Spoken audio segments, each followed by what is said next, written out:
pang balita, nilinaw ngayon ng National Bureau of Investigation na wala pang official report tungkol sa issue ng Sabah. Parallel investigation ng Pilipinas sa Taiwan sa shooting incident sa Balintang Channel. Reaksyon ito ng NBI sa mga balitang naiulat sa pahayagan na umano'y may lumabas ng report tungkol sa nasabing usapin. Balita mo kami, Noel Perfecto.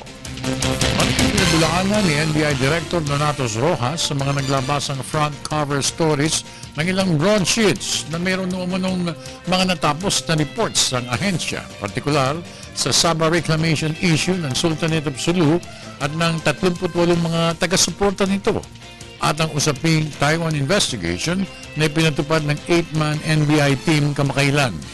Ayon kay Director Rojas, kasalukuyan pa lamang kinoconsolidate ng NBI at CIDG ang kanilang findings tungkol sa Sabah reclaim issue bago pa man maisumite ito ng kalihim ng hustisya kay Pangulong Benigno Aquino III. Ang binubuo namin ngayon at fina-finalize, wala pa kaming official result na binabanggit or nagkakaroon impression na ganon at wala pa kaming sinasubmit kay Secretary De Lima or to the President.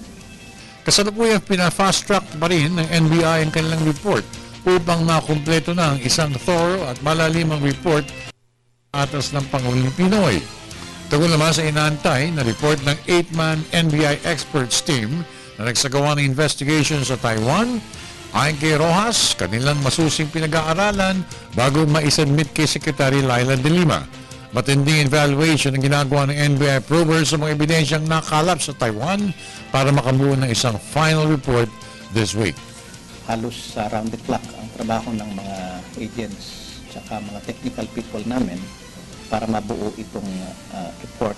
In fact, i-evaluate na lahat ng mga ebidensya, including those ng mga nakalap na mga investigador natin sa Taiwan. At ito ngay pinagsasama doon naman sa investigasyon na ginawa dito sa Pilipinas ng ating din mga investigador. At lahat ito ay in-evaluate, binubuo upang matapos na natin yung report sa lalong madaling panahon. Inulit ni Director Rojas ang kanyang pahayag na wala pang ni anumang rekomendasyon na isinumite ang NBI kay Secretary De Lima. Wala pa rin ibinibigay ng report kaugnay naman ng ginawang investigasyon ng NBI probers sa Taiwan. Para sa Telebisyon ng Bayan, ako naman si Noel